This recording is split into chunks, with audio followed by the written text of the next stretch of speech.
ছাত্ররা আশা করি সবাই ভালো আছো। আজ ক্লাস 8-এর প্রিন্সেস সেপ্টেম্বরের কোশ্চেন অ্যান্সারগুলো আলোচনা করব।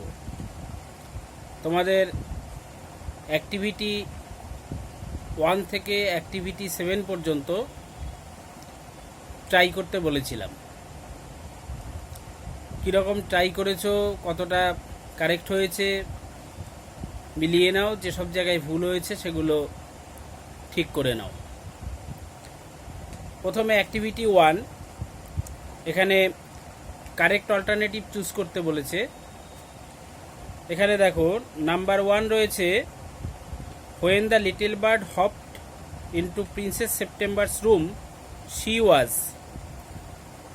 3টে অপশন আছে, এর মধ্যে কারেক্ট হচ্ছে B, crying alone. Number 2, the little bird perched on the, এটা হবে number A, finger of the princess. তারপরে নাম্বার 3 দেখো, the sisters of Princess September, এটা হবে number B, were envious of her. Number 4 দেখো, Princess September was advised to, এটা হবে number C, put the bird in a cage. তারপরে activity 2, activity 2তে rearrange করতে দিয়েছে। কতগুলো সেন্টেন্স আছে, ঘটনা অনুযায়ী পরপর নাম্বারিং করতে হবে। এখানে দেখো 3 নম্বর সেন্টেন্সটা খেয়াল করো, এ লিটল বার্ড, এই সেন্টেন্সটা একটু ভুল আছে, এটা হবে the little bird. A little bird না হয়ে হবে দ্য লিটল বার্ড। আর অ্যারেঞ্জমেন্ট করলে সেন্টেন্সগুলো হবে, নাম্বার 2 যেটা দেওয়া আছে, Princess September was crying alone, এটা হবে নাম্বার 1। তারপরে 5 number sentence, the bird sang a beautiful song, এটা হবে নাম্বার 2। তারপরে 3 number sentence, the little bird hopped on to the end of the princess bed, এটা হবে নাম্বার 3।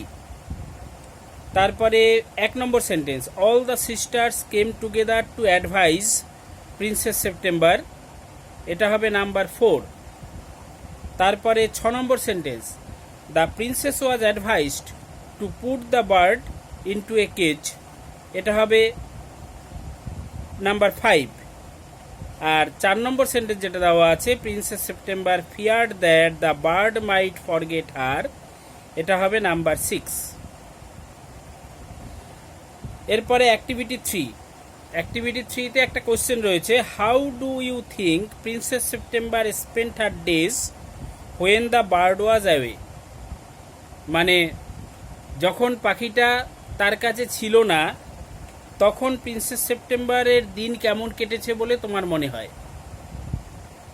এর অ্যান্সার লিখবে, when the bird was away princess September spent her days in great anxiety and uneasiness।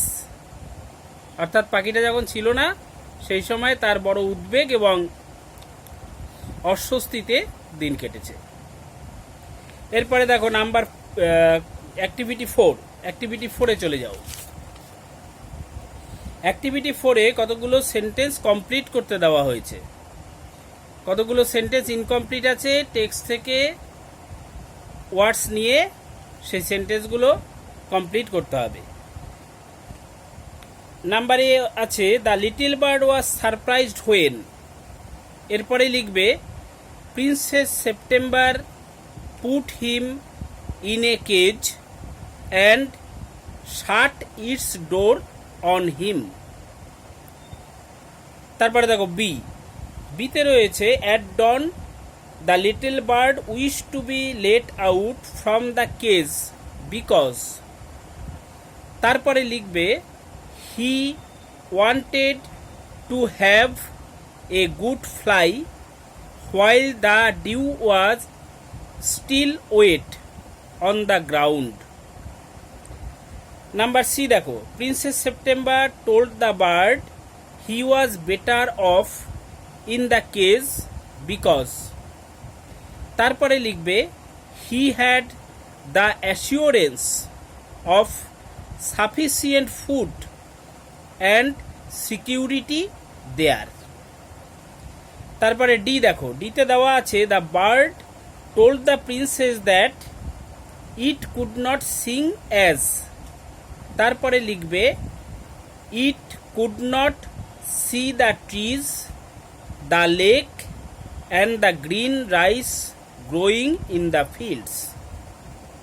এই হলো activity 4। এরপরে দেখো activity 5। Activity 5-এ question রয়েছে কয়েকটা। নাম্বার এ দেখো, so he suspected nothing, who is he. তাই সে কিছু সন্দেহ করলো না। এখানে হি বলতে কাকে বোঝানো হয়েছে, সে বলতে কাকে বোঝানো হয়েছে। Why did he not suspect anything, সে কোনো কিছু সন্দেহ করেনি কেন। এর অ্যান্সার লিখবে here he refers to the little bird. Next প্যারাগ্রাফে লিখবে, প্যারা চেঞ্জ করে লিখবে he did not suspect anything because it was usual that the princess took hold of him. সে কিছু সন্দেহ করেনি কারণ রাজকন্যা তাকে ধরতো, এটা তার কাছে স্বাভাবিক ছিল। এবার নাম্বার বি দেখো, why did the little bird stop in the middle of his song. ছোট্ট পাখিটা গানের মাঝখানে থেমে গিয়েছিল কেন। এর অ্যান্সার লিখবে the little bird stopped in the middle of his song because he could not Singh in captivity. ছোট পাখিটা গানের মাঝখানে থেমে গিয়েছিল কারণ সে বন্দি দশায় গাইতে পারত না, সে স্বাধীনতা না পেলে গাইতে পারত না। এবার নাম্বার সি দেখো, how did he try to free himself from the cage. পাখিটা কিভাবে খাঁচা থেকে নিজেকে মুক্ত করার চেষ্টা করেছিল। তার অ্যান্সার লিখবে the bird tried to slip through the bars of the cage, full stop, then he beat against the door to open it. অর্থাৎ পাখিটা প্রথমে খাঁচার দণ্ডের ফাঁক দিয়ে বেরিয়ে যাওয়ার চেষ্টা করেছিল, তারপরে সে দরজায় আঘাত করেছিল সেটাকে খোলার জন্য। এরপরে চলে যাও অ্যাক্টিভিটি 6। অ্যাক্টিভিটি 6-এ ট্রু ফলস এবং সাপোর্টিং স্টেটমেন্ট করতে দেওয়া আছে। ট্রু হলে টি লিখবে, ফলস হলে এফ লিখবে। সঙ্গে তোমার ওই ট্রু বা ফলস চয়েসটা যে কারেক্ট সেটা বোঝানোর জন্য সাপোর্টিং স্টেটমেন্ট টেক্সট থেকে তুলে দিতে হবে ইনভার্টেড কমার মধ্যে।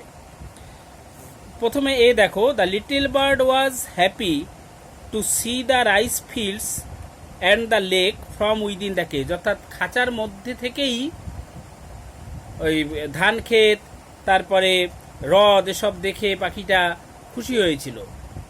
এটা বুঝতেই পারছো এটা ফলস, তাহলে এফ লিখবে, এফ লিখবে। আর সাপোর্টিং স্টেটমেন্ট লিখবে the rice fields and the lake and the willow trees were look quite different. Were না, the willow trees look quite different when you see them through the birds of a cage. এটা inverted কমার মধ্যে লিখে দেবে। B দেখো, when the bird did not eat a thing Princess September grew anxious. যখন পাখিটা কোনো জিনিস খেলো না তখন রাজকন্যা সেপ্টেম্বর উদ্বিগ্ন হয়ে উঠল, চিন্তিত হয়ে উঠল। এটা ট্রু, বুঝতেই পারছো, টি লিখবে। আর সাপোর্টিং স্টেটমেন্ট লিখবে দ্য প্রিন্সেস ওয়াজ অ্যাংসাস, এটা ইনভার্টেড কমার মধ্যে। সি দেখো, the next morning princess found the bird hopping around the cage. পরদিন সকালে রাজকন্যা দেখতে পেল পাখিটা খাঁচার মধ্যেই চারদিকে লাফিয়ে বেড়াচ্ছে। এটা বুঝতেই পারছো ফলস, তাহলে এফ লিখবে। আর সাপোর্টিং স্টেটমেন্ট লিখবে দ্য লিটল বার্ড লে উইথ হিজ আইজ ক্লোজড, এটা ইনভার্টেড কমার মধ্যে লিখে দেবে। ডি দেখো, the bird was granted A freedom. পাখিটির স্বাধীনতা মঞ্জুর হয়েছিল, মানে পাখিটিকে স্বাধীনতা দেওয়া হয়েছিল। এটা বুঝতেই পারছো ট্রু, তাহলে টি লিখবে। আর সাপোর্টিং স্টেটমেন্ট লিখবে, then take your freedom the princess said. Then take your ফ্রিডমটা ইনভার্টেড কমার মধ্যে। এরপরে চলে এসো অ্যাক্টিভিটি 7। নাম্বার 1 দেখো, how did princess September try to make the little bird happy. মানে প্রিন্সেস সেপ্টেম্বর ছোট পাখিটিকে কিভাবে খুশি করতে চেয়েছিল বা সুখী বানাতে চেয়েছিল।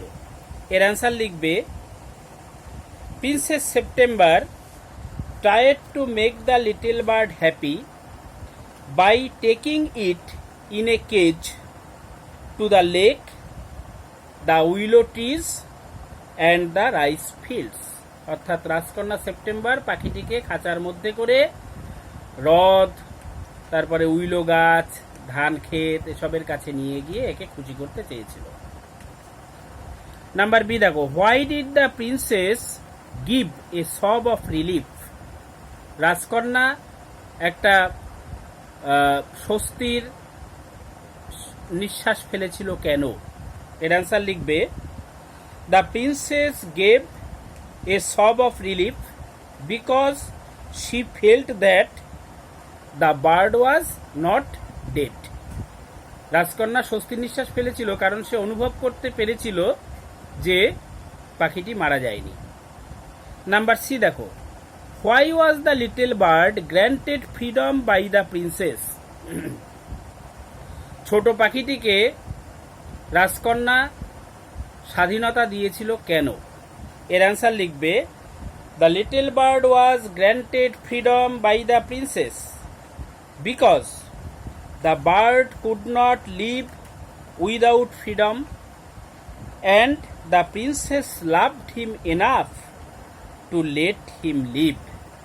এর মানে হচ্ছে যে রাজকন্যা পাখিটির স্বাধীনতা মঞ্জুর করেছিল কারণ পাখিটি স্বাধীনতা ছাড়া বাঁচতে পারত না, এবং রাজকন্যা তাকে এতটাই ভালোবাসতো, যথেষ্ট পরিমাণে ভালোবাসতো যে তাকে বাঁচাতে চাইতো।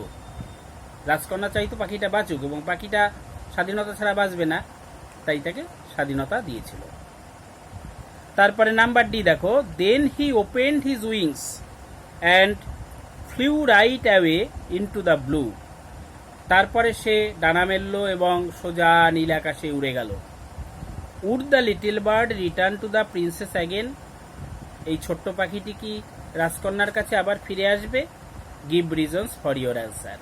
তুমি যা অ্যান্সার লিখবে তার সপক্ষে যুক্তি দিতে বলেছে যে রাজকন্যার কাছে সে ফিরবে কি ফিরবে না। এর অ্যান্সার লিখতে পারো, yes, the little bird would return to the princess again because he loved the princess and felt for the princess.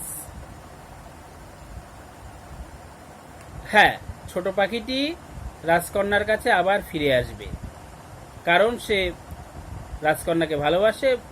রাজকন্যার কাছে সে ফিরে আসবে এটা নিশ্চিত ছিল কারণ সে রাজকন্যাকে ভালোবাসতো এবং রাজকন্যার দুঃখ সে অনুভব করত, রাজকন্যার কষ্টটা সে অনুভব করত, তাই সে অবশ্যই ফিরে আসবে। তাহলে এইভাবে এই হয়ে গেল অ্যাক্টিভিটি 7-এর অ্যান্সার। তারপরে তোমাদের যে কটা অ্যাক্টিভিটি করতে বলেছিলাম সেগুলোর অ্যান্সার কি হবে বলে দিলাম। এবার তোমরা মিলিয়ে দেখো কে কি করেছো বা কে কি অ্যান্সার লিখবে ভেবেছিলে, ঠিক হয়েছে কিনা ভাবনাটা মিলিয়ে দেখো। এবার এই বইয়ের অ্যাক্টিভিটি ছাড়াও তো অনেক কোশ্চেন হয় তোমাদের কোশ্চেন ব্যাংক থেকে, বা যে টিচার প্রশ্ন তৈরি করবেন তিনি নিজে বানিয়ে বানিয়ে কোশ্চেন দেন। তবে কোশ্চেন এইসব ধরনেরই থাকে, অর্থাৎ যেমন মাল্টিপল চয়েস করলে, যেমন ট্রু ফলস করলে সঙ্গে সাপোর্টিং স্টেটমেন্ট দিলে, যেমন রিঅ্যারেঞ্জমেন্ট করলে, যেমন কিছু কোশ্চেনের অ্যান্সার লেখানো হলো, এরকম কোশ্চেনই থাকে। কোশ্চেনটা অন্য হতে পারে তবে এই সব ধরনেরই হবে, ঠিক আছে। আর রিঅ্যারেঞ্জ যখন তোমরা করবে তখন পেন্সিল নিয়ে বসবে, যে যে সেন্টেন্স দেওয়া আছে টেক্সট থেকে ওই সেন্টেন্সগুলো বের করবে, বের করে তার পাশে পাশে নাম্বারিং করে যাবে। যেমন নাম্বারিং দেওয়া আছে সেরকম নাম্বারিং করে যাবে। তারপরে উপর থেকে নিচে নামবে। ধরো সবার উপরে আছে ডি, তুমি যেমন নাম্বারিং করেছো সবার উপরে রয়েছে ডি, তাহলে যেটা ডি দেওয়া আছে, ডি নাম্বার দেওয়া আছে সেটাই হবে 1। ধরো ডি এর নিচে আছে এ, তাহলে যেটা এ নাম্বার রয়েছে সেটা হবে 2। ধরো এ এর নিচে আছে এফ, তাহলে এফ নাম্বার যেটা দেওয়া আছে সেটা হবে 3। এইভাবে উপর থেকে নিচে 1 2 3 করে করে নামবে। এইভাবে যদি কোশ্চেনের মধ্যে পেন্সিল দিয়ে দাগ দিয়ে তারপরে করো, তাহলে দেখবে রিঅ্যারেঞ্জমেন্ট একটুও ভুল হবে না, সবকটাই ঠিক হবে। ঠিক আছে, এইভাবে তোমরা কোশ্চেন অ্যান্সার প্র্যাকটিস করো। সুস্থ থেকো, ভালো থেকো।